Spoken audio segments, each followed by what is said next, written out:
Hey folks, you know I take my trail camera intel pretty seriously. It's a huge part of how I build my hunting strategy, and I'm always looking for gear that just flat out works. Stuff I can rely on. Backed by solid people and the best customer support in the business. That's exactly why I run Tacticam Reveal cell cameras. Whether you're just getting started or you're a full-blown data junkie like me, they've got a camera to fit your budget and your hunting style. My go-to currently is the Reveal 3.0 series with fully integrated GPS. These things are dead simple to set up. Less fiddling, more scouting and hunting. And they run on most major service providers and will automatically connect you to the strongest signal in your area. So no more hiking to the top of a ridge just to realize you've got the wrong service provider. Been there, not fun. Here's the kicker. You don't even need an SD card. That means fewer trips in, less pressure on your spots, and more real-time intel sent straight to your phone. And if you pair it with a Reveal solar panel or a lithium cartridge, you can keep those cameras running longer and spend more time doing what actually matters. Scouting new ground, dialing in a setup, or maybe, just maybe, finally cleaning the garage like you told your wife you would before the season started. Don't just take my word for it. Check out Tacticam Reveal at tacticam.com. Tacticam. Everything you need to take your hunting to the next level. Stay more comfortable, more concealed, and in the stand longer with Oscio gear. Premium camouflage apparel created for bow hunters by bow hunters. Oscio's revolutionary patented camo patterns and innovative features are designed to keep whitetail bow hunters totally invisible and dead quiet. Elevate your game with Oscio. Visit asiogear.com and take 20% off your purchase with code TRUTH20. You know, when it comes to mobile hunting, weight and efficiency matter. And that's why for years I've trusted Tethered, the industry leader in saddle hunting gear. Like always, this year they've taken it up a notch with their new whitetail frame pack and the hybrid or the minimalist bino harness. And if you're looking for their most comfortable saddle they've ever built, meet the all-new Carnivore 2P. If you're like me and spend long hours in season scouting, hiking miles, and pulling those all-day sits, you got to check out Tethered's gear. I spent over 30 days this October and November chasing a particular buck. Long hikes, long sits. And Tethered system kept me dialed in. My kit, the Ultralock saddle, 1-Sticks, Predator CFX platform, and the Fast Pack. If you're serious about staying mobile and staying quiet and hunting smarter, check out everything they've got at tethered.com. Tethered, made for saddle hunters by saddle hunters.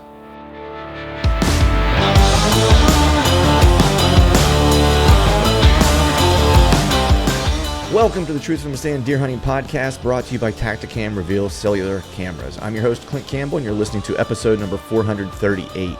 Today I'm joined by my buddy Jake Hofer to talk about building better hunting opportunities. So stay tuned.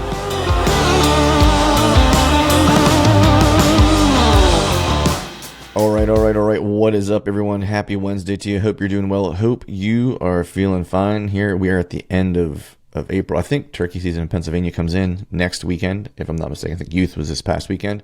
Hopefully the youth hunters out there got to hear some gobbles and maybe kill a few gobblers, maybe a few jakes, whatever the case is.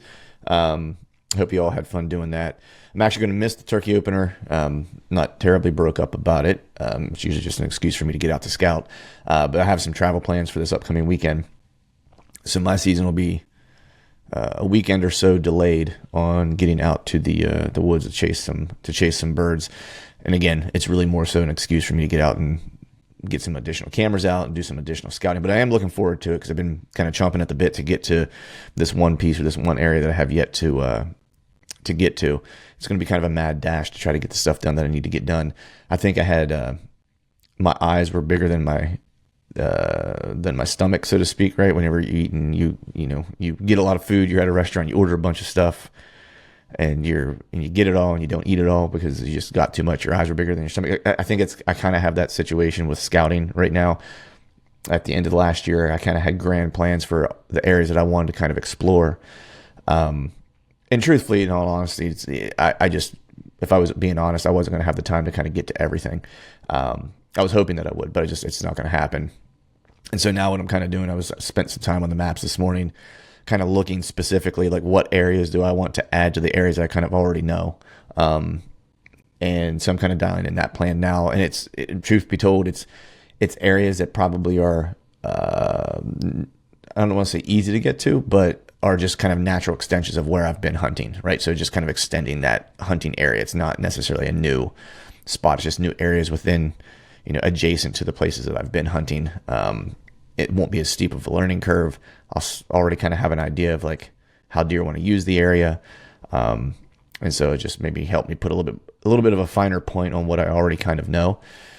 Hang some additional cameras and then, see what kind of shakes from that. But that'll be the plan here kind of going forward. It was kind of a crazy week this week. My dog had surgery yet again. This year it seems like an annual thing for him. He's recovering, so I've been kind of sleeping in the guest room with him, making sure he's all good and not tearing at his stitches and whatever. And then aside from that, I know I had talked about getting my arrows built for my longbow, and things were coming along really good there. So I've actually started stepping back distances and shooting a little further. Now, still in the woods, on a hunt, not going to shoot any further than probably 20 yards is probably where, is my comfort zone for killing a critter.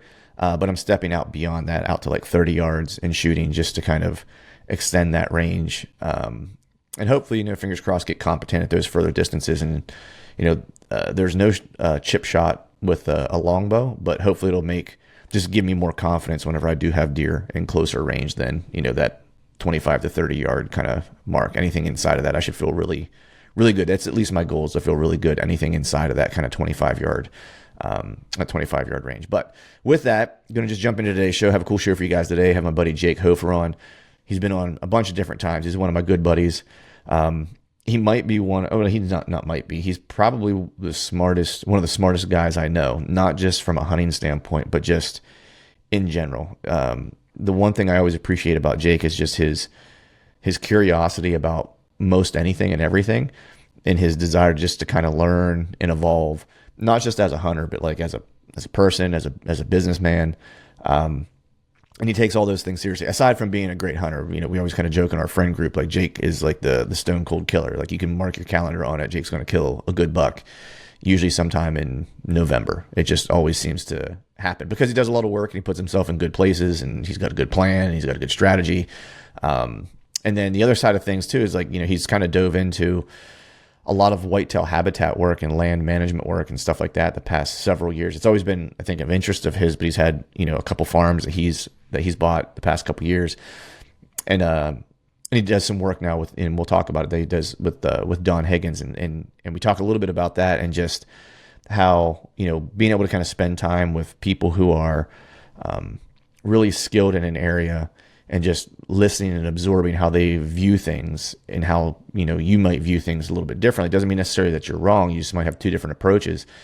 But, those people who have a mountain of experience can usually deduce and get to the answer really, really, really, really quickly.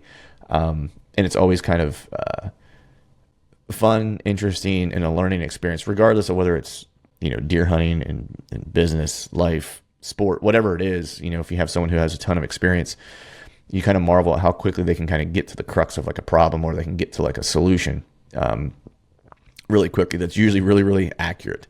And that only comes with time, and I think a lot of times, especially in whitetail hunting, we want to rush to like the end point of, I know all this stuff now and I can do all these things, or I can, kill this deer or whatever the case is.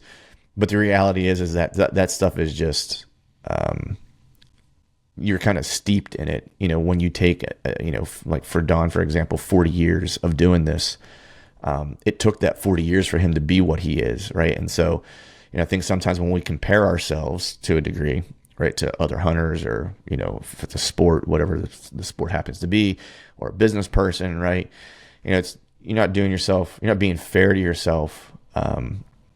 You can use those people as benchmarks, right, of like aspiration, kind of to continue to motivate you and whatever the case is. But comparing yourself to those types of people in any space is, you're doing yourself a little bit of a disservice, right? Because there's only one way to kind of get to that point. And that is truthfully, is just really with time, right? It took them that time to get there. And if you take the same time and the same effort and the same diligence, you'll get there too in the same amount of time, and maybe shorter time, because you have obviously like a roadmap from potentially somebody ahead of you that you can kind of follow that laid the groundwork that can kind of give you some, I don't want to say shortcuts, but maybe you don't have to learn all the hard lessons yourself. You can learn from them.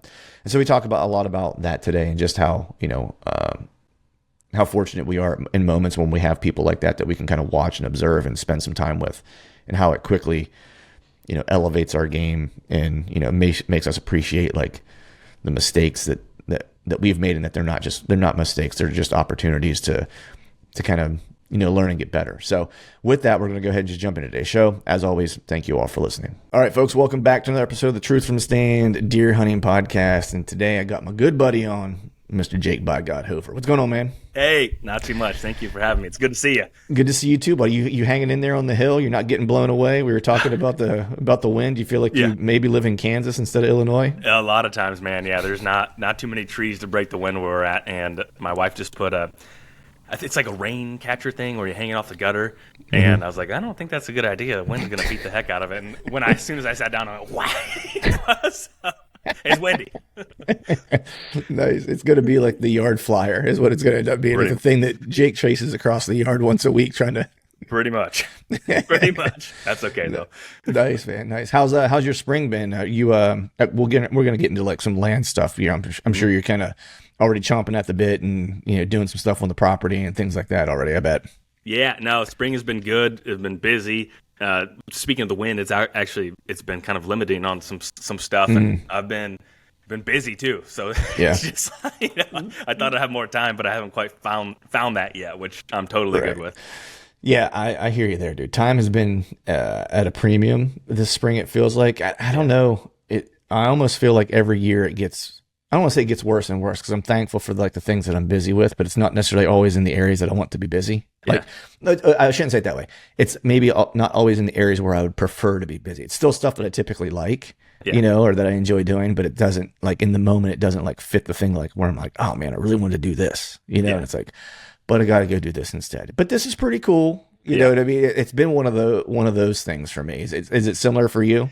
Yeah. I read a book a couple of years ago called The One Thing, and it talked about, like it's okay for life to be out of balance at times, but as long as your average is, more towards the center line, where, sometimes it gets way off to the right, which is very work heavy.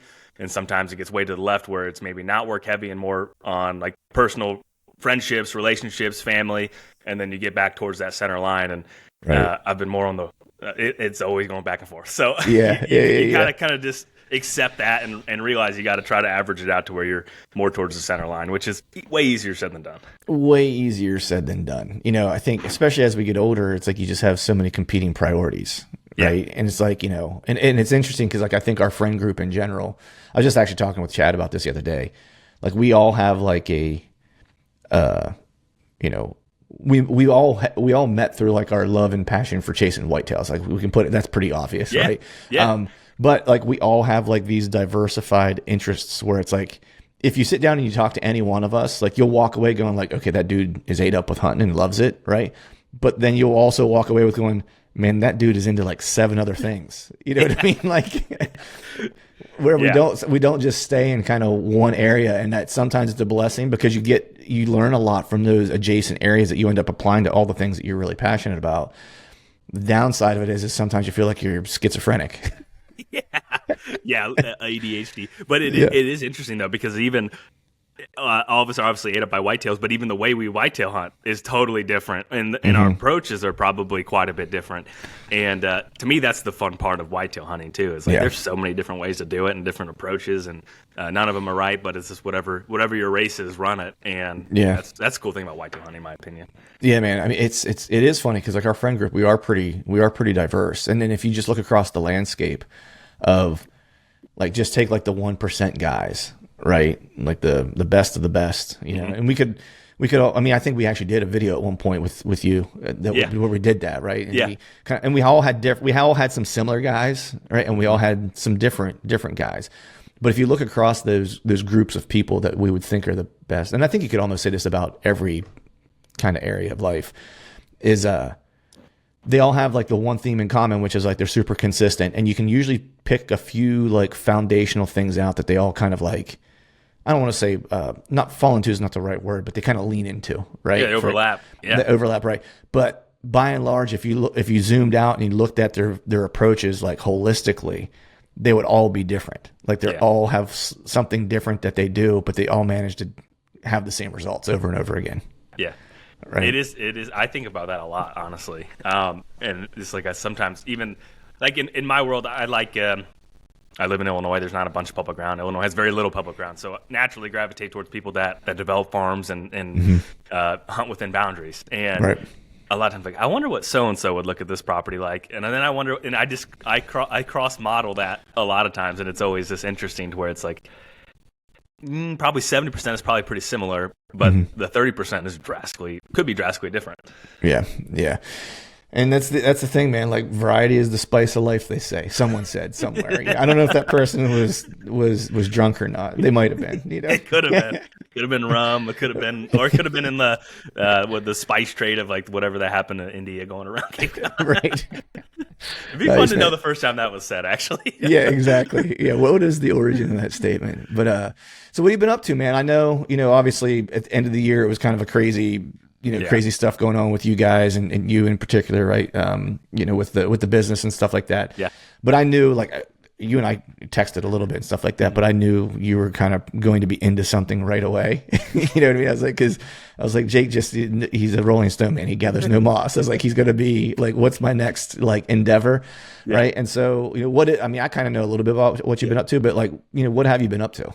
Yeah. I mean, it was a very, just interesting time, and, really the profound thought of like, what am I going to do? How am I going to make a living? And so I had a couple ideas, and thankfully there's a couple career opportunities that were really interesting.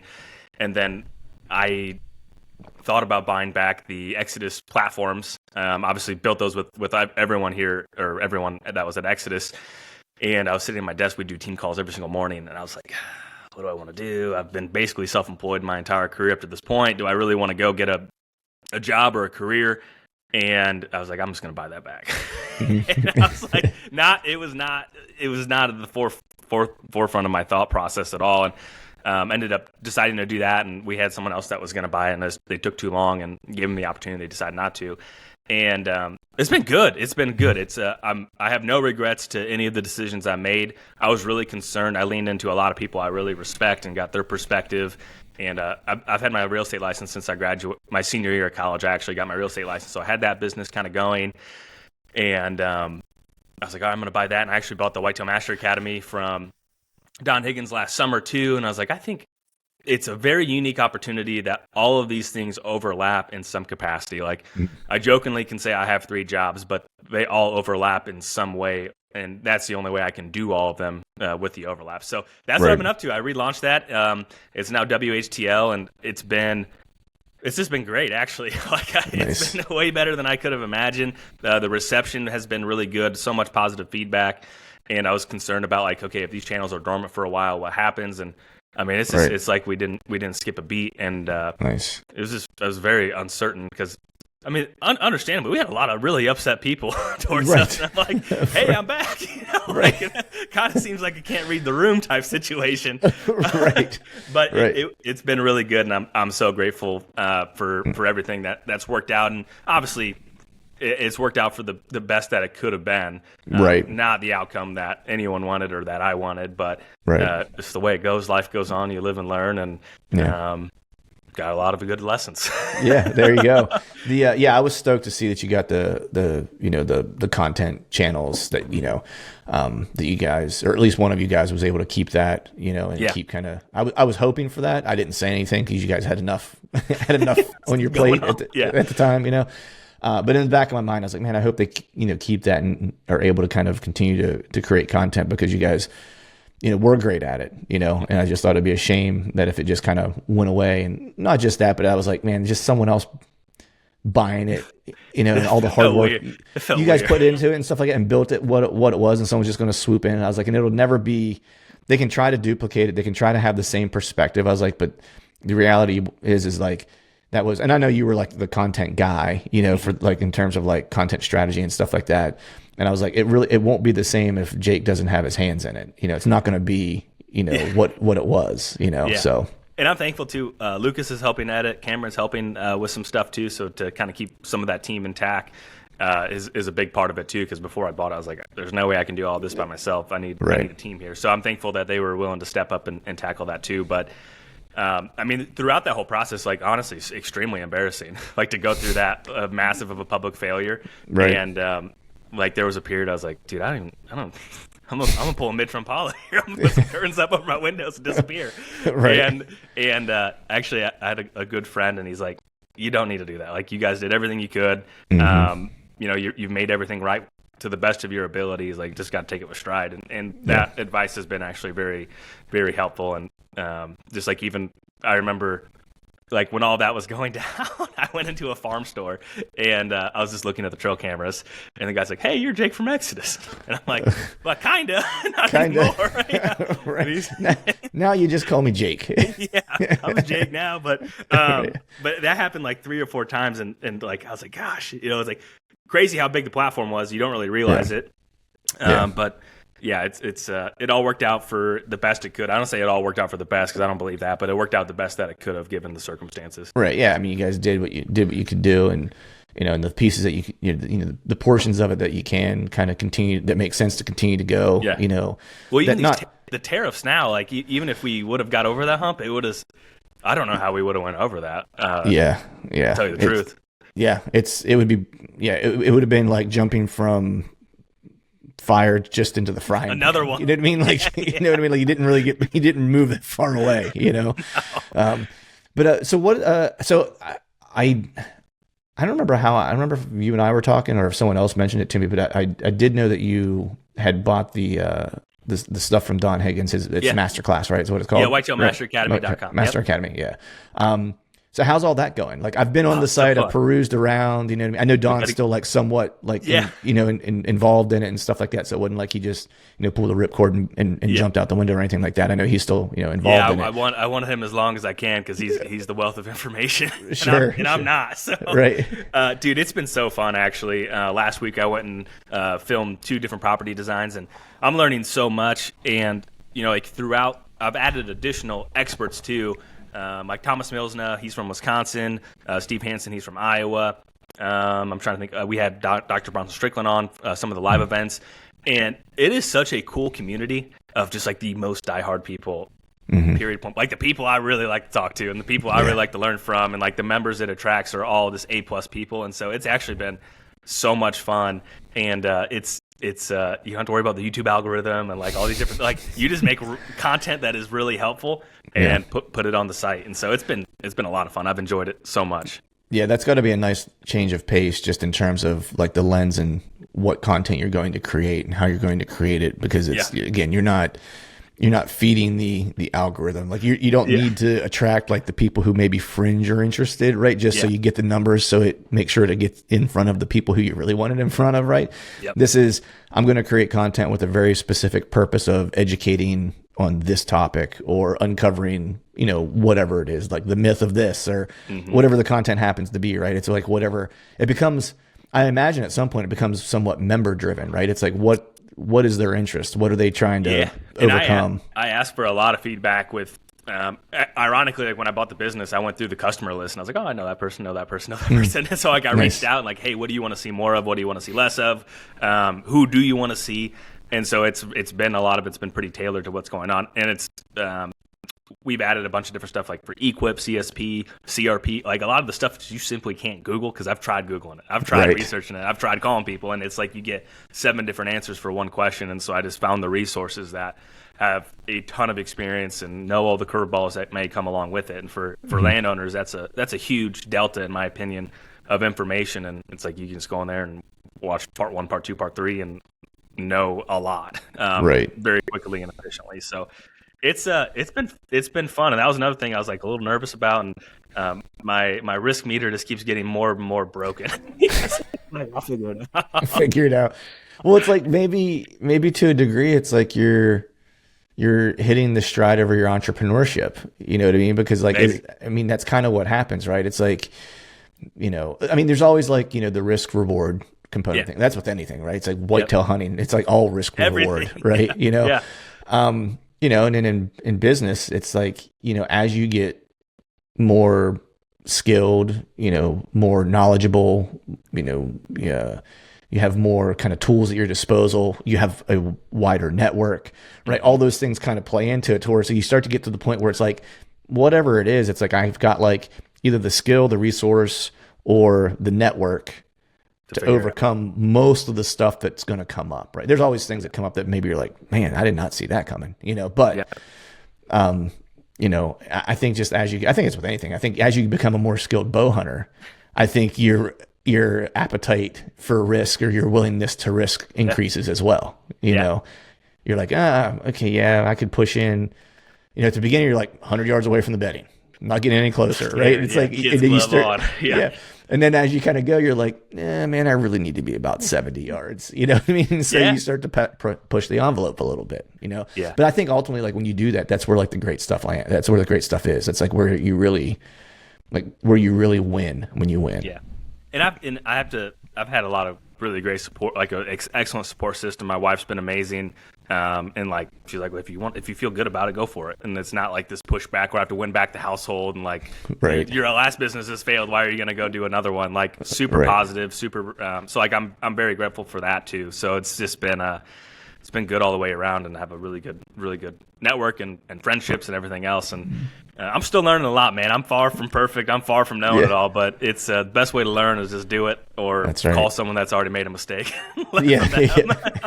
Exactly. How's working with Don? He's such an interesting guy. I've always liked talking to him. He's just, the guy's forgotten more about whitetails than I'll ever know, you know? It's pretty cool to watch his brain work on a farm. And just like set up a farm kind of in real time too, that I'm really thankful for. And he's been absolutely excellent to work with, the whole team. So there was 3 guys that own the Whitetail Master Academy, and all of them have been excellent, and, you know, it's extremely accessible and accommodating to what do you need from me. And it's been awesome. And it's pretty fun just to kind of like tag along for a day and just learn a bunch of different stuff and see things on real time. Cause I feel like we do a pretty good job with the videos of a property design. So basically, you know, here's the property, Don's on it, explaining the design and everything. And I feel like for people that are watching, you get a lot of it. But even just like some of the little nuanced things of like actually seeing how his brain works, and like how the different sanctuary areas and how to set things up, and creating pinch points and all these different things. It's pretty darn cool. And actually, this is a pretty good example. On last Monday, we went to 2 farms, and I was familiar with both of them. And the first farm I really like. I think this farm's like world class, and it is. And then we went to another one that was actually a little bit smaller, and he's like, I like this farm more than the other one. And I was like, what? And he's like, yeah, I know you're surprised, Jake, but I like this one more. It's like, I am very surprised, and like just seeing, like that's just the knowledge delta of, I don't have 40 years of experience, and I wouldn't go out on a limb and say it. I knew it was a good farm, but I wouldn't say it was better than the other one. And so that was just really interesting. Like this is little things that are like pretty fun, like pretty thankful to be along for those rides. Yeah. What was I'm just curious, like what was the difference for him? That I guess what was that delta between his 40 years and your like on your voyage tour. Like you're on that voyage of like, it's, you can't solve things that are time based without the time. Right. 100%. And so it's like in however many more years, right, you're going to be at that 40 years at some point. Right. And so it's just a delta of like an old dog, knowing it, you know what I mean? It's like an old hunting dog, right? It's like, just knows what he's doing and and it takes him a millisecond to figure it out. So what was that delta between like you said, like the first farm was like world class, and he likes the other one. So what was the thing that he was seeing that you weren't, that made him think that other piece was like the cat's ass? Yeah, I think the biggest thing was the other farm would be more efficient to hunt. Is like you're gonna kill the biggest deer on this farm in this tree, and I'm like, oh, okay, and I like that spot too. But honestly, I wouldn't have picked the same exact tree, because I mean it was just like a big gnarly hedge tree, and it was like a double inside corner with, it was just like everything. It was, anyone that had any whitetail acumen would have saw like, yeah, this is a good spot. But I wouldn't have picked the ugly hedge tree probably. But I think the biggest thing was that it set up a little bit easier to kill whatever deer you're after. Because I mean, like Don and most of his clients are hunting a deer. It's not hunting a big buck; they're hunting a deer. And where that farm sets up, it's like you're going to kill the deer, probably most likely here, and just hunt it, very, very cautiously. So, and that the other thing too was the other farm was a little bit more reminiscent to what he's used to on his farm too, and I think he said that was a big part of it. Both of them are great farms, but I would not have said that the other one was, like a touch above the other one. Like if you give me a blank check to buy either one of them, I would have bought the first one. Right. And so clearly there's a little bit of a delta there, but right. I think that's the biggest thing, and the other one, the first one would take a little bit more. I think this. I'm just kind of talking circles here. The second one would be easier to set up faster than the first one. The first one's going to take a little bit longer to get to, top notch or beyond what it is today. A lot of it takes time. Right. Yeah. That makes sense. It's just always interesting, two different people's perspectives on the same thing, right? And I almost feel like, and I don't know Don as well as you do for sure, right? But I would imagine a lot of what he's looking at is not just like the potential of the piece, right? I think that goes without saying. But like you mentioned, a word that I think sticks out to me when you start thinking about like setting things up to hunt, like farms and stuff like that, is efficiency. Yeah. Right. Because people aren't doing this to hope to see some deer. Yeah. Like they're going through this process to increase their odds, which ultimately means become more efficient. Right. It's like, I don't necessarily want to see all the deer. Most of the time, I don't want to see all the deer, right? Yeah. I don't want to see hardly any of them except the ones that I want to see, because when I see them, they have a chance to see me. You know what I mean? Or know that I'm less chances to get busted. Yes. Right. And so it's like I'm imagining it's like it's like the name of the game is efficiency across the board: efficiency of access, efficiency of sightings, efficiency of stacking deer, like whatever the case is. Right? Does that feel pretty accurate? 100%. Yeah, and I think that's Don always says the least aggressive hunter, but the most aggressive for habitat improvements, like for TSI and things of that nature. So it's interesting when you think about it that way. It's like I'm giving as much quality cover, habitat, food to the deer in the most aggressive mindset and because honestly, a lot of times too, it's like you look at the farm and most guys, they maybe have CRP or maybe they cash rent it and like, oh, I'm just going to buy back an acre of crops, or I'm just going to buy back 2 acres of crops. Like Don's aggressive with that plan of like, it needs to be more. Like if we're going to do this, we got to do it right. And I think that's a hard thing for a lot of guys to overcome without hearing it directly from someone else. Cause like we're all trying to pencil it out. Like, man, I've spent a lot of money to kill a deer. Right.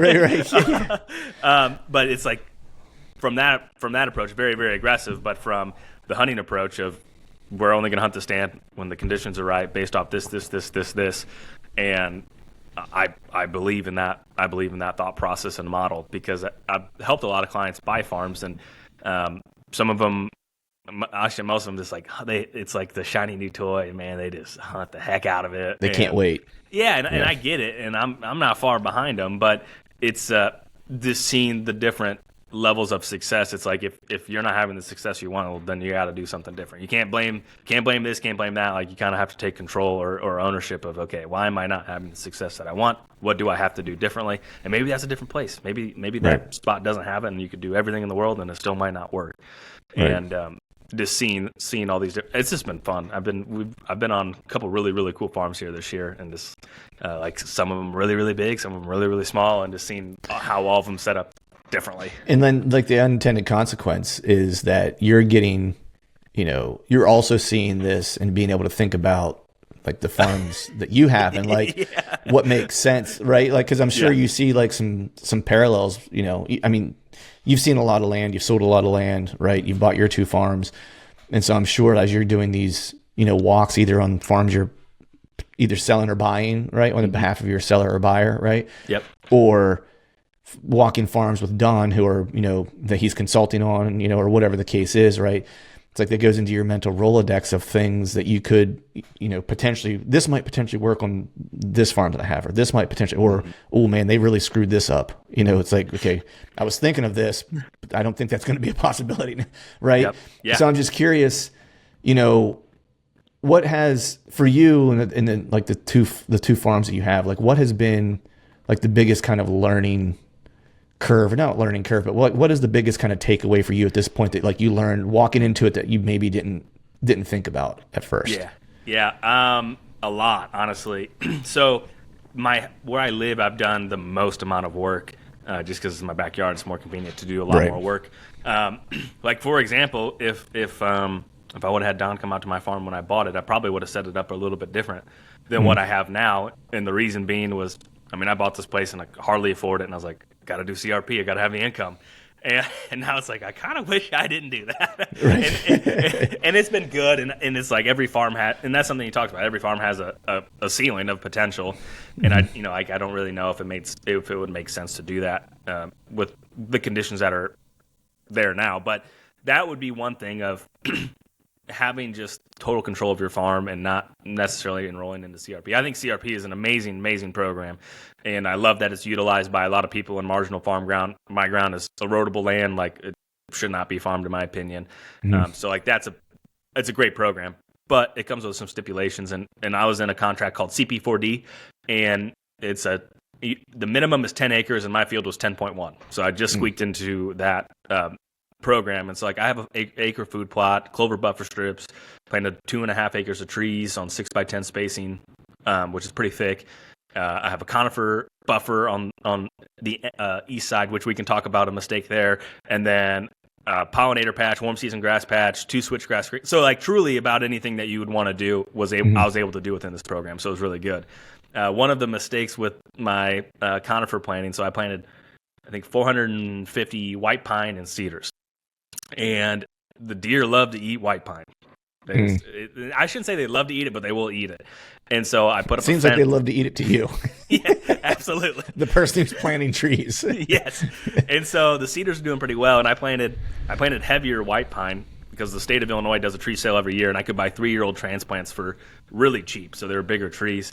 And I planted them all, and I put a fence all the way around it, like a 5.5-foot fence, and they were good for 2 years. And then I did not want to mess. It's on the very back part of my farm, and so then it was like February. I went out there and looked, and part of my fence fell down. Every single white pine had no needles anymore. I was like, nice. Oh man! So I bought more cedars this year, and I dotted in more cedars. I was like, the white pines are never. And I planted a couple more white pine too, but it's like just to give the deer something to eat. Yeah, they were going so good, and then it's like one little thing, and it's just like I don't think people realize you get a group of 10 does or 7 does, and they can mow down a lot really fast. Yeah. And so I thought that was just pretty funny. I'm like, gosh dang. And then there's been other mistakes where it's like I planted the very first year I planted about 1,000 shrubs, and I bought 2-foot tubes because they were cheaper. And I was thinking, okay, the roots will get established and they'll get bushy and they'll start bushing out. They're 3 years old and they're all still 2 foot tall. As soon as they grow out of the tube, they just get mowed down. They just get mowed off. Yeah. Oh man. So yeah, it's funny. So I was going to say, like, what's the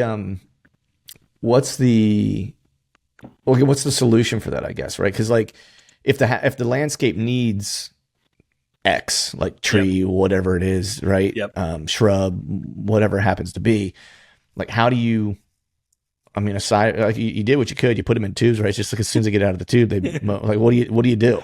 Taller tubes. So after that happened, I started. You got to get them up above like the deer's browse line. Yeah, browse line. 5-foot tubes, and that's the challenge with that is like you're putting a shrub in a tube.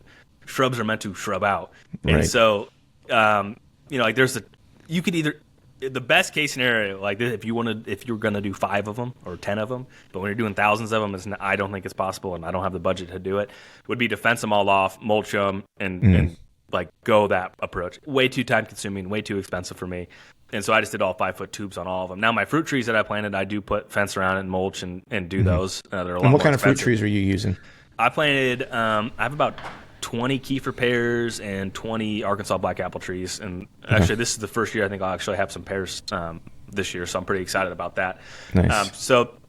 And then it's just you just learn a lot. And one planting I planted into this past year, I sprayed off some, and it's like I still had a bunch of brome and cool season grasses. Now, last year for the Master Academy, I did a big property tour, and so this guy had it.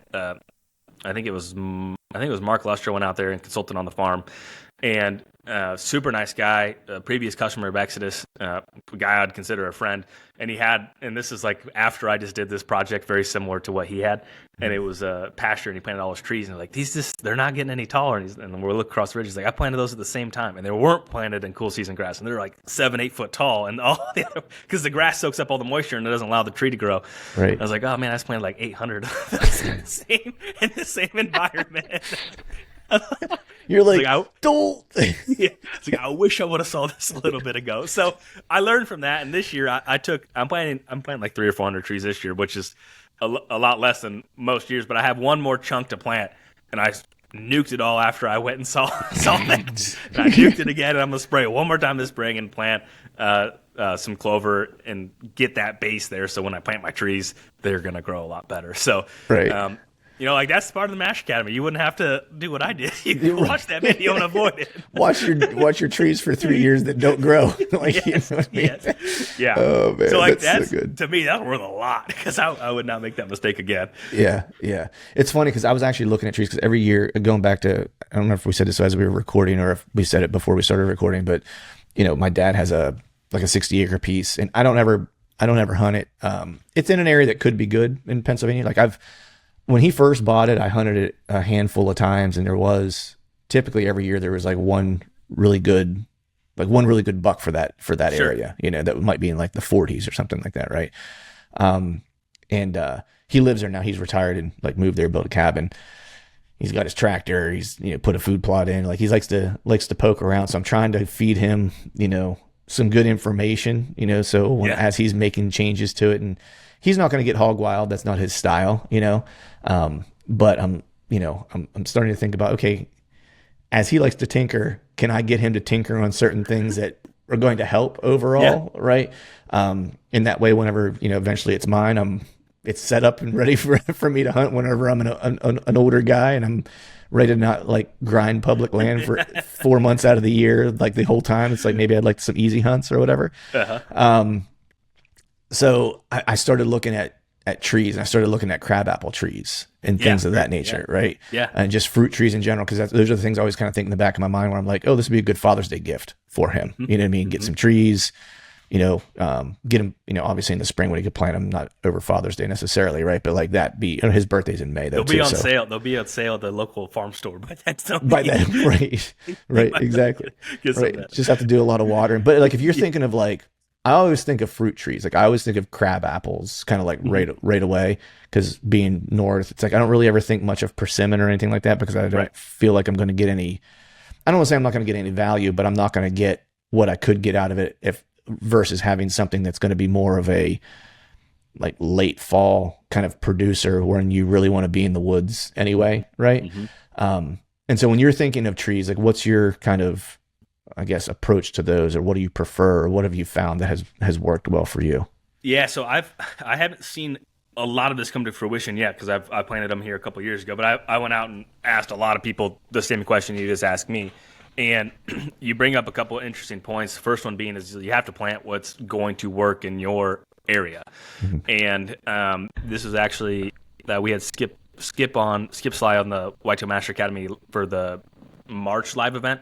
And he was talking about apple trees versus pear trees. And so in the more northern Iowa or like parts of Wisconsin, Michigan, like where there's a lot of apple orchards and that type of point, like where the trees do better in that scenario. And I actually planted some apple trees here, and it's like they're doing okay, but they're not doing great. But man, my pears are growing like crazy.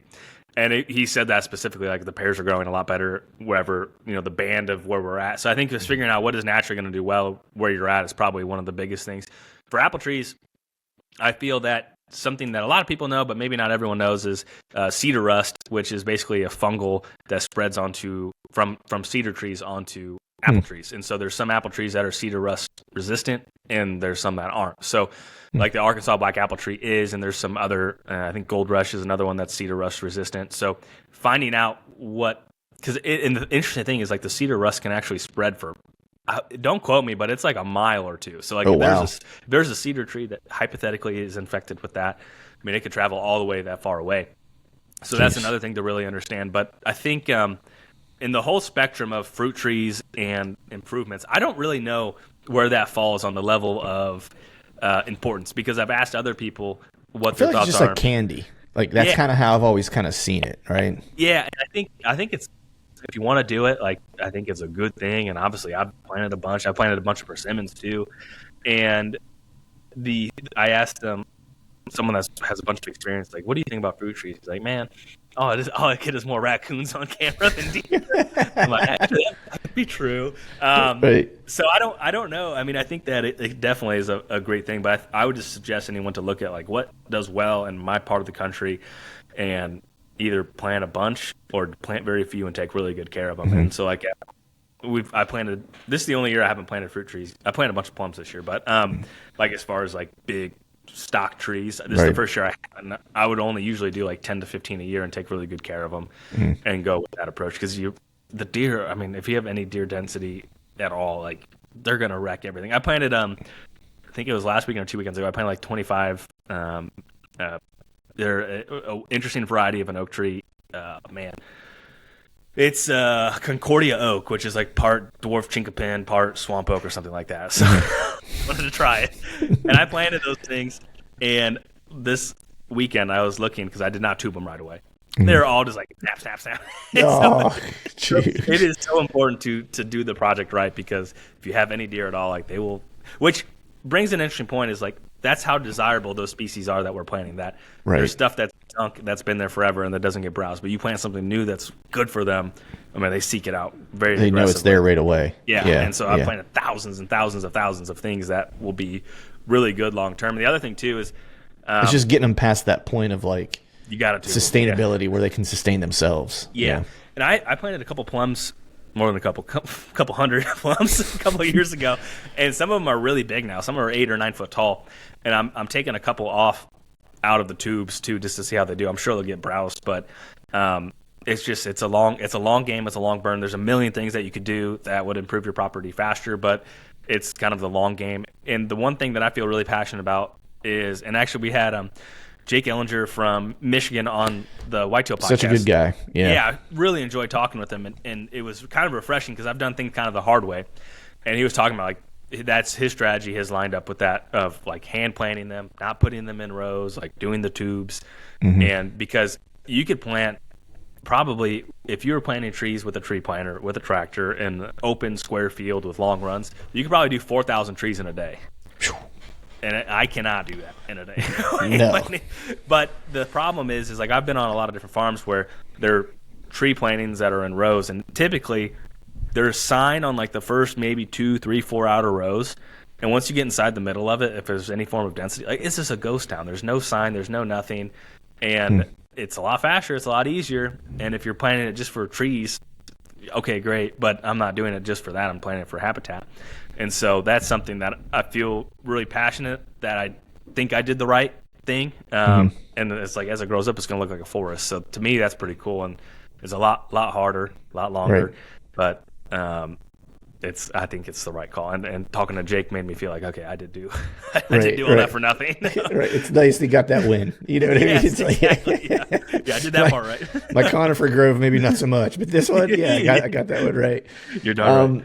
So, as your experience, like either, on your own, farm or just, even maybe it's walking with Don and, some of the consultants and stuff like that.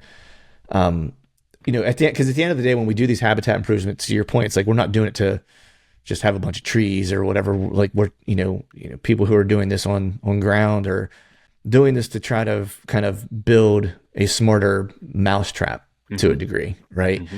And so when you start thinking about, designing like your own piece, right? Or again, talking to like the guys who are, who work with the masterclass and, that consult with Don and things like that, or Don himself, like what have you found to be kind of the critical pieces?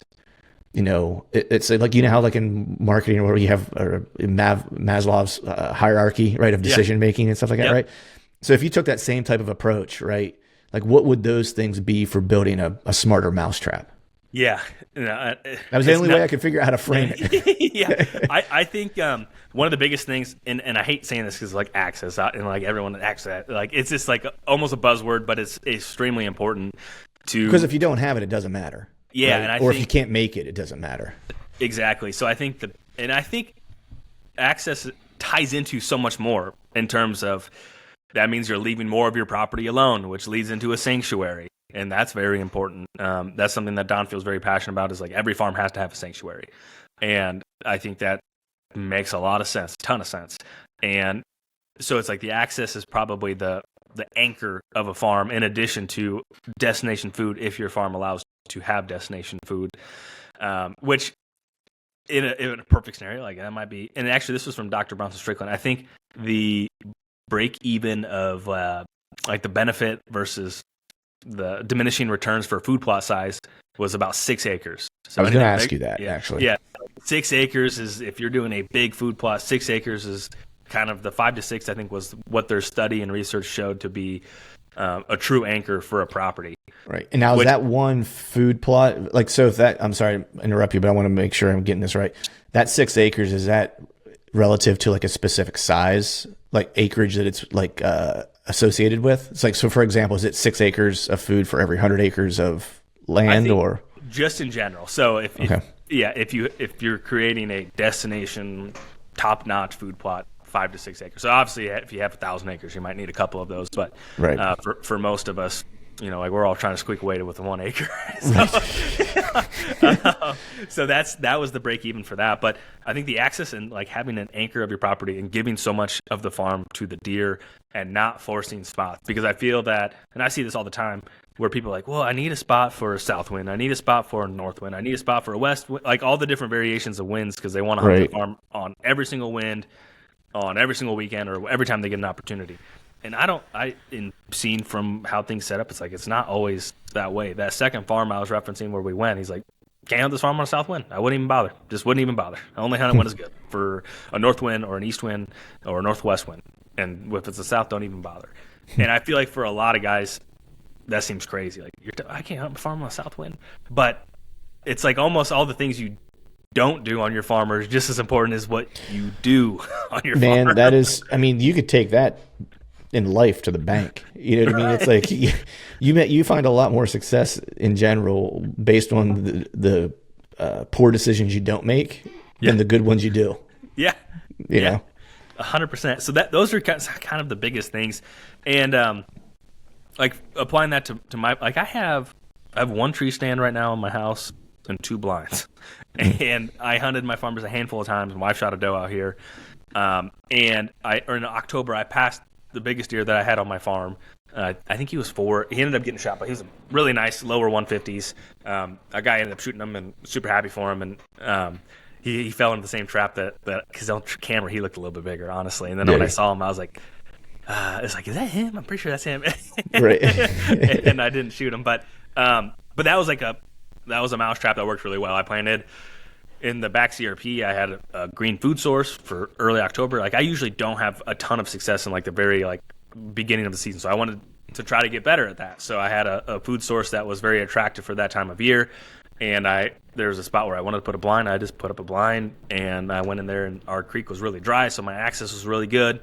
And sure enough, he came out, and it was like, that was awesome. He got to 30 yards, didn't shoot him. I was like, that worked absolutely perfect. But I feel that sometimes people think like it's kind of crazy that, why don't you have a stand for this wind? Why don't you have a spot here? Like this looks like a good spot, but it's like I like to leave a lot of it alone. And that's really hard to do because like we all like it's like what's across the hill, what's around the corner, and I'm still getting better at that. But I think that hunting the fringes is so important and so hard to do.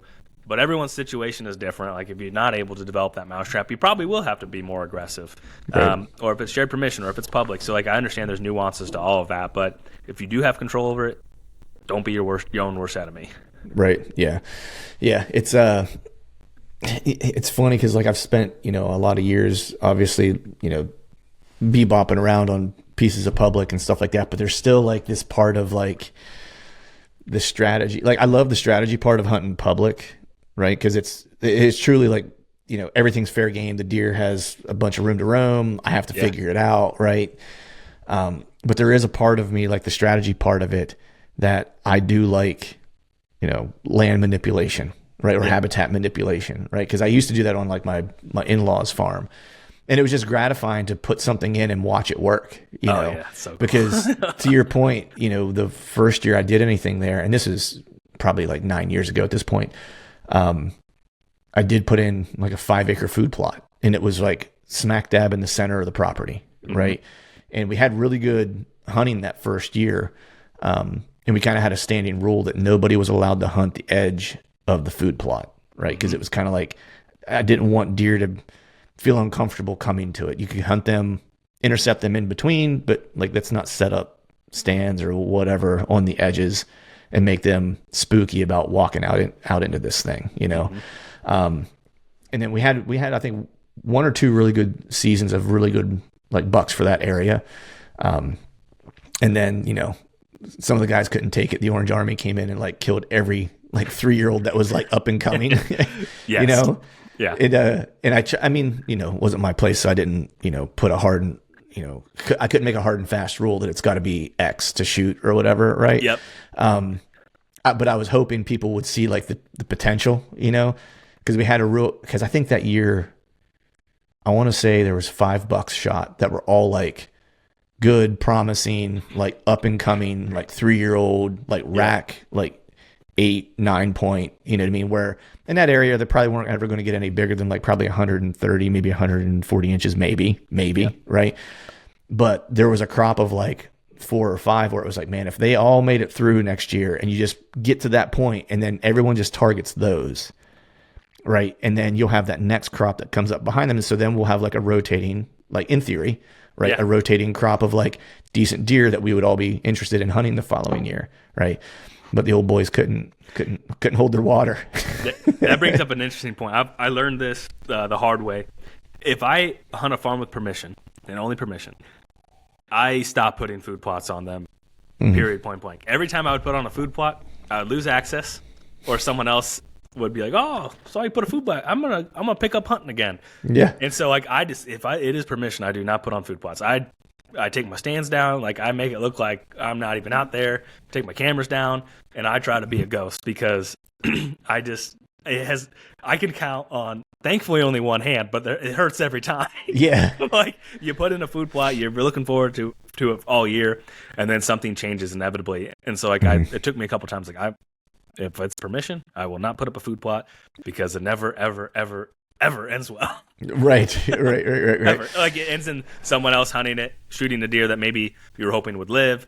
And it's permission, so like you can't. I'm not complaining whatsoever. Yeah, but if I can avoid it by not doing anything and inherently just staying off it, I'll do that every time. Yeah, that was my last. I mean, it was my father-in-law's farm. It's like 280 acres, and little different dynamic. Yeah. What's that? It makes it a little bit more. A little bit, yeah, because it's like it wasn't a permission piece per se, but I didn't have like full reign of it necessarily, you know. And then it was, you know, a handful of his buddies that would come down for hunting camp and stuff like that, right? Yeah. And no one really ever archery hunted, you know, or bow hunted until like the food plots came in. Then all of a sudden it was like, oh, maybe I'll pick up archery hunting too because the weather's nicer, you know what I mean? Yeah. So it's like, you know, the unintended consequence was like the property just got busier, right? Yep. And so then the deer got a little bit more scarce and things of that nature, right? But I do just enjoy doing that kind of stuff. Oh, it's so fun. You know? Yeah. And so I'd like to do a little bit of that with my dad's piece because it's smaller. It's around 60 acres, and he has one plot, kind of has in the center of the piece where he can actually glass it from his house, like so he can see cool. Like all the way to it. You know, sit there with a spotter. Actually, it's far enough away to where the deer they don't know you're there, right? Mm-hmm. But close enough to where he can basically glass it with binos, you know, and have a good idea what's going on. Mm-hmm. If you really want some detail, break out the spotter and check it out. You know, which he likes to he just likes to get out. I mean, I get pictures of him all the time. Hey, more deer out there today. You know, it's like, you know, so he enjoys that. And it's actually not poorly placed either. It's kind of like in the center of the property. So, you know, deer are kind of coming from, you know, all directions to kind of get to it, you know, and it's not bordering a neighbor's property line or anything like that. So, it's actually probably the better spot on the piece, and the access like in and around it actually is pretty good. So I don't know, who knows, maybe he always tries to get me to go back every year and hunt it, but I'm always, you know, busy Once somewhere you put else. those food plots back in. Right. Nice. So cool, man. We've been talking a lot about, habitat, and that's what I want to talk to you about today, because it's kind of been on my mind and been thinking about the old man's place and stuff. But I do want to get into talking a little bit about the season that you had, because, you know, in true Jake Hofer fashion, you know, you killed 2 slammer bucks, you know what I mean? Which I would expect nothing less from like the quote unquote killer of our friend group, who always seems to get it done. But you, I know you killed one. It was November, right? If I'm not mistaken. And that was kind of a messed up hunt, wasn't it? Like where shit just kind of went wrong. Yeah, it was everything of November rut hunt, honestly. That one was, so this was a permission farm, and super thankful to be able to hunt that farm. It was brand new. We walked. I'm actually hunting that farm with a friend, and he was kind of his contact, and he's like, "You want to hunt?" And I'm like, "Yeah, absolutely." Nice. It was a spot where I said, "Where?" I was like, he asked me about it. I was like, "You don't have to tell me, but roughly where is it at?" And I'm like, "Is it blah blah's farm?" And he's like, "Yeah." I was like, "Oh yeah, absolutely." I've followed that place before. Nice. So we walked it in the spring and kind of just walked it one time, honestly. And there was one spot that I was like, "Oh my gosh!" On an east wind, this would be. And I love east winds. I have a lot of success on them. I think part of it's just. You and I've talked a little bit about that before, and it's like, is it? I mean, it's. You're probably going to get to it, but what do you like about them? Usually the spots are really fresh because I only work on an east wind. The other thing too is they're always in association with a weather front, and it's like you got a little more pep to your step because you're like, oh, this is the conditions I exactly wanted, and you're super excited. But what was interesting too is even Don talked about east winds a bunch last Monday when we were on those consultations, and it's in association to typically a cold front. And this last fall, we had a bunch of east winds, like a bunch, and to me, abnormally so. Yeah, if you have a couple east wind spots in the back of your mind, make that your goal this year. If you're listening, because I'm telling you, I shot both my bucks on east winds this year, so it's like it's such an odd wind that, you know, and I don't know if there's any truth to this, but it's almost like, I don't want to say that they're not conditioned for an east wind. It's not what I'm trying to say, but it's such like a rare wind that I almost feel like it throws them for just like a little bit of a loop, where it's like they gotta kind of change where they're going to bed that particular day, because it's not their normal like south or west wind or southwest wind, right? Because that's typically what you get a lot of, right? Yeah. And so now you get a wind completely coming out of the completely opposite direction, and it doesn't happen very often, and it's usually associated with a weather front. And I think just for a second it makes them go, "Oh shit, where am I going today?" You know what I mean? And you just gives them that little chink in the armor of, you know, they're going to be a little out of sorts for like a morning. Catch them on the detour route. Yeah.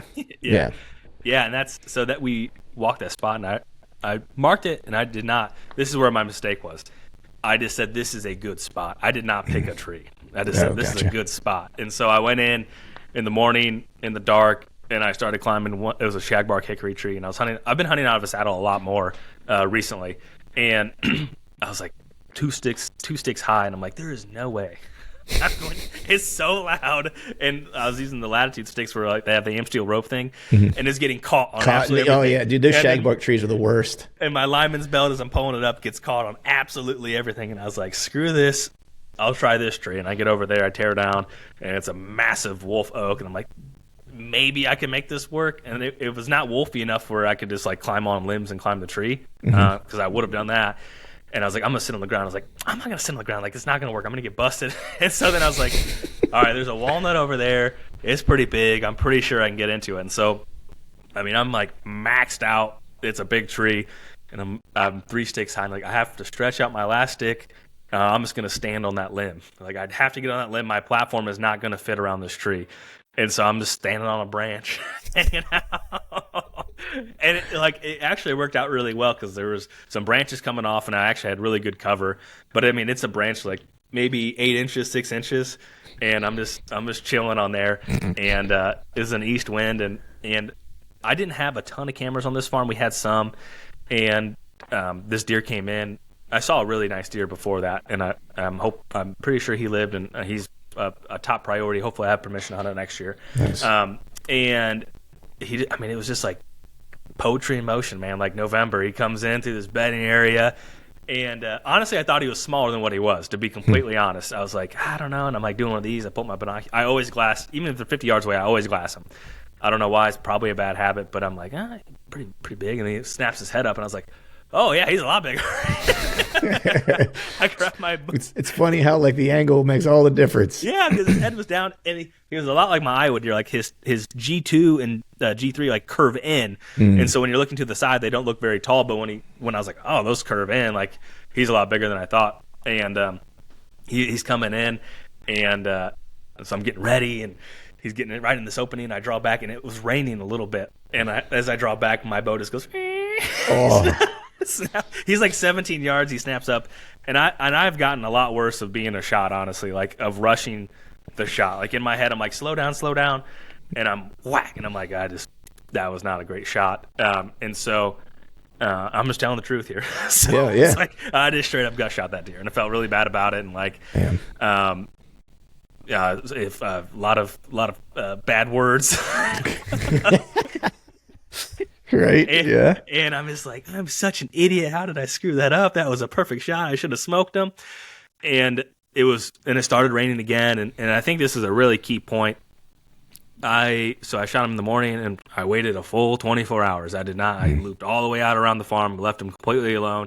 And it rained all day. And everyone's like, oh, you're not going to find any blood. I was like, I'm not going to find the deer either if I go look for him and bump him. Right. And so waited the full 24 hours, and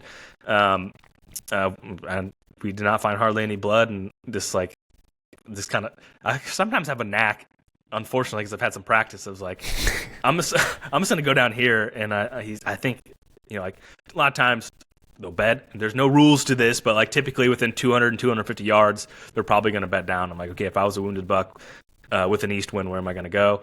And there was a creek where another piece came out, and I just went there, and I'm like standing around. I see one piece of hair, and I'm like. Look behind me, he was dead right behind me. And I was like, it took like 5 or 10 minutes from when I actually started looking. And then it was really rewarding. It was really awesome to shoot him. My dad was there. My friend was there too. And this was like his first year of serious bow hunting. And he shot 2 really awesome bucks. And it was like fun to, like all the questions, like, where should I go today? Like, what do you think about this one? And I was like, you got to go here. And he actually shot a really good deer on an east wind too later in the year. I was like, nice. Because when we walked it another time, I was like, I'm a fan of east winds. Like on an east wind, like this is absolutely perfect. And he shot a really, really awesome buck on an east wind. So like that was a fun process to have someone that was newer to bow hunting and all the things that we kind of take for granted and what we've learned over the years, and kind of go through the process again. So that was really fun and rewarding. And then I didn't hunt. Like there was so much stuff going on in the fall. I had a Kansas tag. I want to ask you a question about this deer though, real quick. And I just wrote down east wind because I need to like remember that and actually go in and like start finding like setups specifically for those. But not that I want to make you relive the pain, but why? Because you said you didn't say it exactly this way, but you were intimating like I've become a little bit of a worse shot than I have been in the past. Absolutely, right? There's no doubt about it. Why do you think that is? I do not. I used to just be stone cold with a bow. Like if I drew back on a buck, it was dead. Like always. And I don't know why that is. And it's not like I've extended my range or anything else like that. I just kind of suck now. Like I need to practice, and I don't know if I still practice a lot. That's what I was going to ask. Is like, do you still shoot as much as you did before? Yeah, or, I not maybe as much as I used to, but I still shoot quite a bit and feel like really good when I go out. I think and I was balancing on a darn tree branch. Well, yeah. I was going to say, you can cut yourself a little slack. You're standing on a tree branch. You ain't got the most solid footing up there. I'm trying to not fall down. Right. And thankfully, like I had some pressure on my bridge, like holding me more stable because it was like weak side on the back side, and I'm like, so that was a little challenging. But regardless, I think I just need to slow down, and it's like you wait. You work really hard for that moment. It's like you don't want to screw up, so then you inherently rush it. And I think that's probably what I do is I end up rushing it and forcing it and not feeling 1,000%. And it's not on purpose. Like I press the release trigger before I'm 1,000% good to go. Right. So I think that's probably the biggest thing. It's something I'm very aware of and want to get better at because it's unacceptable in my opinion. Like it happens, but it's getting to the point where it's like within like even my dad, he's like, oh, you gotta shoot that one. Right, it's like, thanks, Dad. Like, always find them, but it's not the It's not how you want to do it. It's nothing better than like when you double lung one and you just know you smoked him and you see him go down. Like it takes some of the fun out of the whole hunt, and that's probably, aside from the deer having a miserable death, like beyond that, it's like it takes a lot of the fun out of the experience. It's great when you find them and recover them, but it does take some of the fun out of it, and like just the watching reward them tip of over. it. Yeah. So that's something I'm very, very, very aware of, and it is a goal to do better at it. Yeah. So that if you have any tips on how to get better at that, or anyone out there, I'm here to learn. Dude, I'll tell you the one thing that helped me. I don't know how I don't think you and I've ever shot together, but like I constantly shoot with both eyes open. Like that helped me a bunch. Like because I used to have issues with just being consistent in general, and once I started shooting with both eyes open, it solved a lot of that. It was like almost like I had shot anxiety because I didn't have enough peripheral vision. Sure. Which seemed weird. Yeah. Weird thing for me is that I primarily shoot my trad bow now, and that's pretty much all I shoot. And I'll pick up the compound once in a while, and there's no science to this, right? But after shooting my trad bow for like a while, and then I pick up my compound, it's like I almost feel like I'm like, how could I ever miss? Yeah. You know what I mean? Because it's just like the juxtaposition of like how much I have to focus to shoot the longbow well. Yeah. And whenever I focus that same way and I'm using a compound, that's like I picked it up last year. I think it was last year after I was shooting the longbow for a while, and I was like, I'm going to shoot some distance. So I went to an area where I could shoot, out to like 80 yards, and my groups were better just picking it up, going and shooting distance after shooting a longbow for like 6 months than I was whenever I was shooting the compound consistently. So I don't know. It's like, maybe fiddle with that. Maybe like shoot. Yeah, I got my recurve. Because I know you got, I know you got a trad bow. And so it's like, maybe you just do some shooting with that consistently and then go back to the compound, because you will be, because you'll be surprised how much like, because I feel like sometimes we get lazy with the compound. It's automatic. It's like, absolutely. Yeah, because like the equipment's so good now, and things are so dialed. Arrows fly so well, right? They're tuned so well. They're so efficient that I feel like we think we can get away with more than we can, and so we ultimately start to, devolve to like our lowest form of competency, if you will, right? Yeah. And so I almost felt like as like I started shooting the trad bow more, it just made me have to kind of hone in and get tight. And then it just naturally translated whenever I pick up a compound. Like I just had that same level of focus. Yeah, I think that's a really good piece of advice, and I need to implement that because I have to do better, right? For sure. And I would listen to anything Joel Turner does, like with the shot IQ. You had him stuff on recently. I need to listen to that one. Yeah, because like he helped me a lot just in like shooting, because I wasn't necessarily controlling my shot with the longbow as much as I would like to, like with a compound. And partially because I shoot instinctive, so I didn't think that I really could, right? And he kind of dispelled that myth for me and kind of gave me some tips like in that session. And then he and I talked offline a little bit too, and he shared some additional things with me that he has that's in his course. And it made a big difference for me. Like I went from like being okay with my longbow, to like I went out and shot this morning before you and I jumped on, and I was probably like around 18 yards, and I put 3 together that were all touching each other. Oh, that's because now it's like I'm starting to focus on not just trying to like place the arrow on my deer target like in the kill spot. Now I'm trying to like hit the spot that I want to hit, accounting for the idea that like I'm shooting a slower bow now, so I can't just put it center mass, right? Like I probably need to like anything beyond like 15 yards, and I probably won't ever shoot any further than like 18 to 20, probably my max. But like outside of 15 yards, like I now have to start to play like them starting to load. Right. And so I can't shoot center mass, because if I'm a little high, because sometimes you are with a trad bow, right? It's like, it's not, I don't have a sight, you know what I mean? Yeah. And so if I'm shooting center mass and I'm a little high and they start to load, it's like I probably like spined them or hit no man's land. Right. But if I'm kind of going for a heart shot with a trad bow at like 18 yards and I shoot a little bit high and they start to load, I probably got top quarter of the lungs. Right. So I'm having to now start to do the math of like, where do I actually need to put my arrow? Like not just like for target shooting, but like on a live animal, where do I need to actually place this thing to make sure that I have a good shot, So. Well, that's, I've been wanting to kill a buck with my recurve for a while, but this is the year. I got to practice. That's the thing. I was like, I'm struggling with a compound. I need to stick with that thing for a while. Nice. So let's jump into the. So then you killed your second one. That was a late season buck, right? Yeah, that was during our muzzleloader season. We had a really good cold front. Oh, so our three was that with a muzzleloader? Yeah. Oh, nice. Yeah, that's the first deer I've killed with a gun in a long time, and we had a really good front. So Illinois muzzleloader season is 3 days: Friday, Saturday, Sunday, and we had a really good cold front roll in on Friday, and planted some beans on a farm, and did not hunt the beans at all.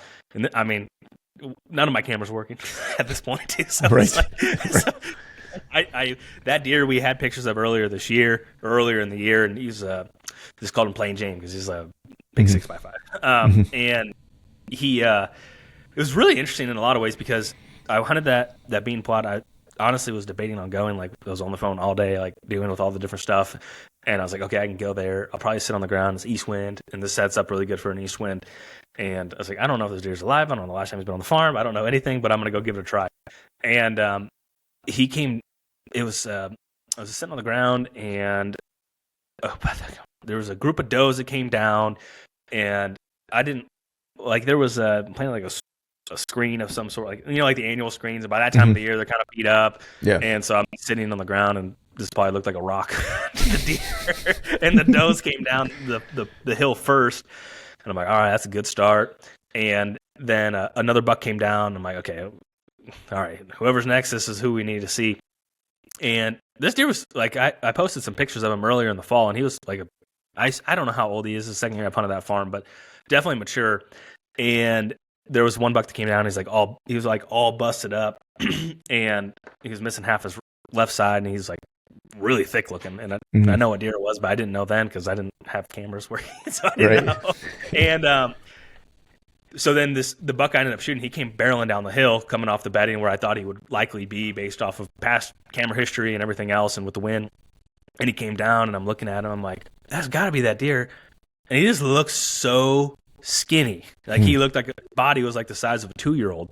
And I'm like glassing him, and like meanwhile the does are getting closer and like getting inquisitive of what the heck I am sitting on the ground.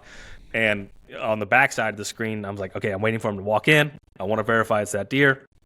And he came in. I'm like, I'm still looking at him like, he's got a giant frame. He looks like a 6x5. It's got to be that deer. And it was like I was about to get busted by the does.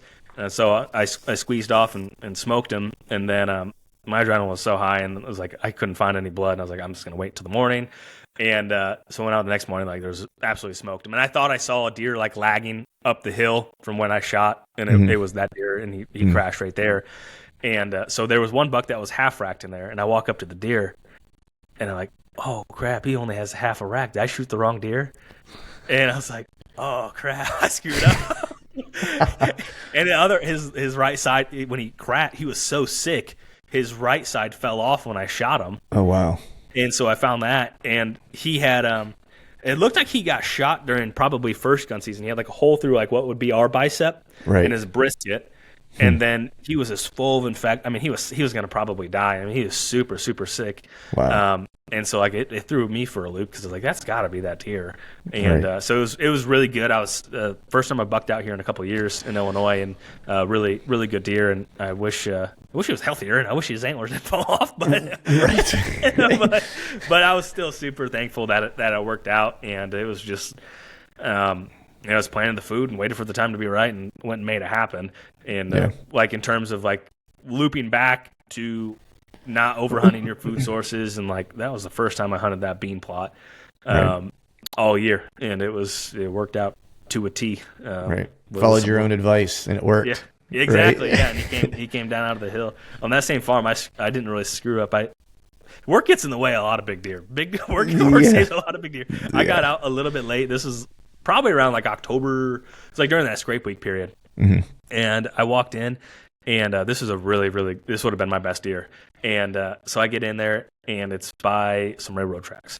And so I cut across, and I get in there, and I'm hanging up. And I always have my bow on my back with the sling, always. And I'm climbing up this tree, and I have a feeling this deer's probably bedded in this area. And I'm 3 sticks high, hanging my 4th stick, and my bow is on the ground with the pull-up rope. And then it's like, this is a pretty busy train track. It's like, wah, like it's like, like shakes your body where it's close enough. And I'm like, I heard something. Okay, I see a squirrel, and then I'm still setting up. And this deer, I look back to my right, and that deer is raking a tree at 35 yards in this thick gnarly nest.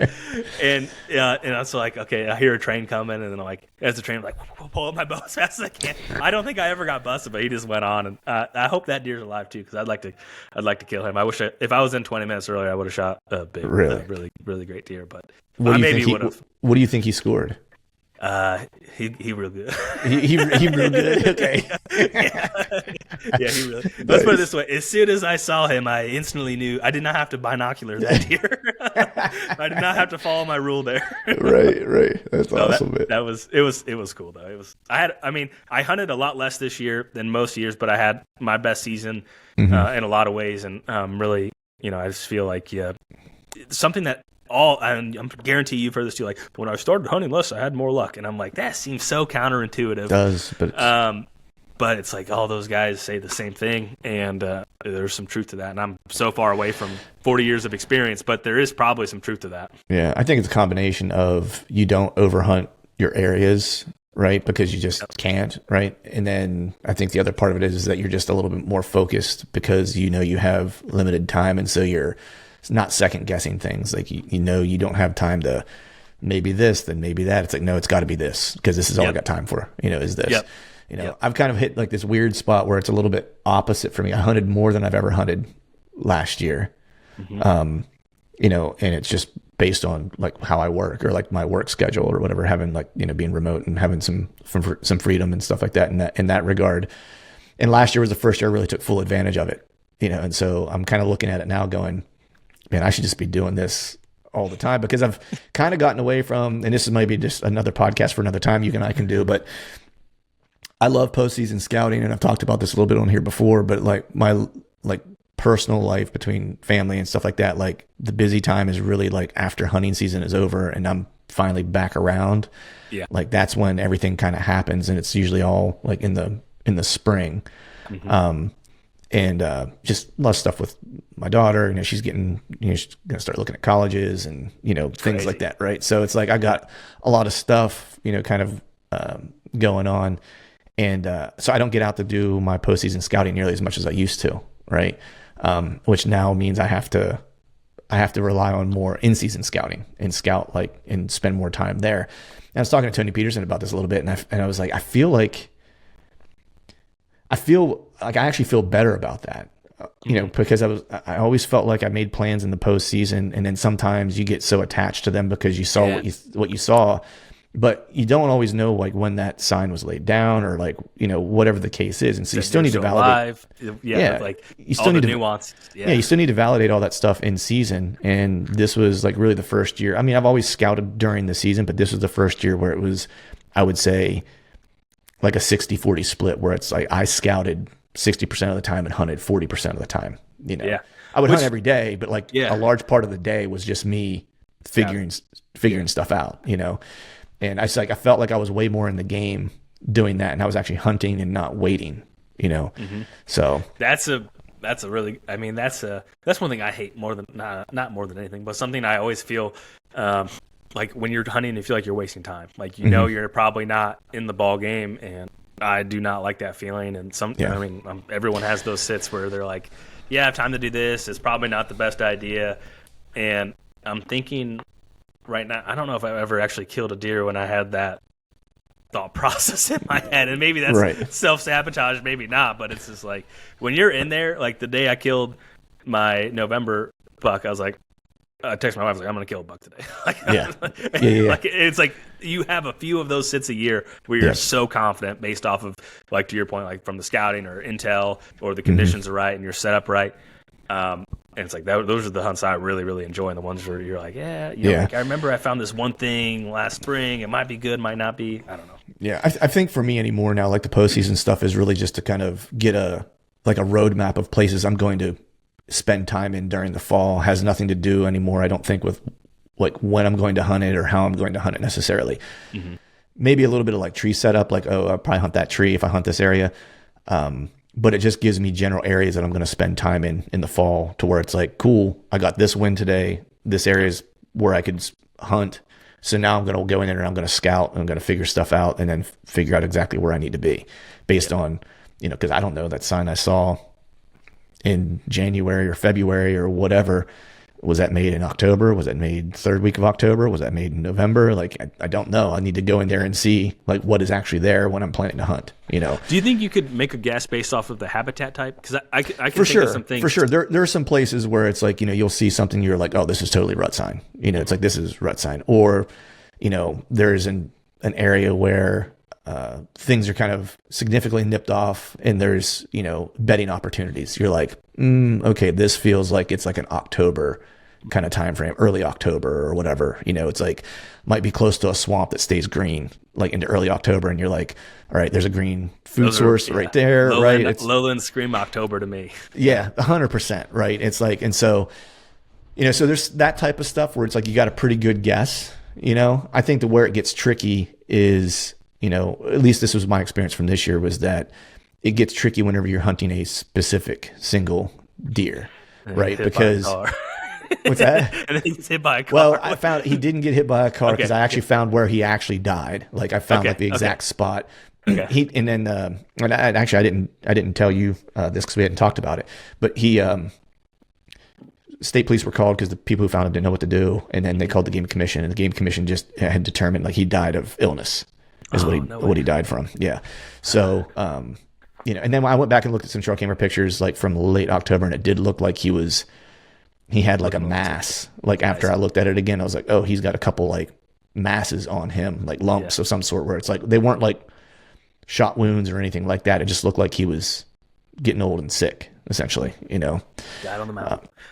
Mountain got him. Yeah. But so with that, man, I know I've kept you here just a little over an hour. It is early in our day. You and I always like to get on in the morning so we're bright-eyed and bushy-tailed. That's right. And I want to make sure you can get off and start your day. I know you got a lot of work to do probably, so I'm going to let you get going. But before I do that, let folks know where they can follow along with you, the podcast, the content you're doing, and all the things you got going on now. Yeah, no, I appreciate you. It's really good to catch up and always good to chat.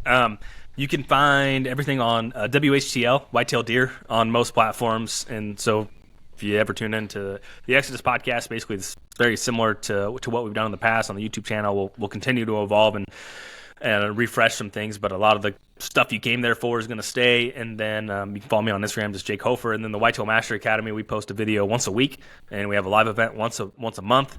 And if you are ate up by whitetails, that is probably the place for you. We get a bunch of different discounts if you sign up. So pretty easy to pay for your membership based off of some of the stuff that you're probably already going to buy or need throughout the year. So that's what I have going on. It's whitetail or land 24/7, which I wouldn't change for the world, and really thankful for.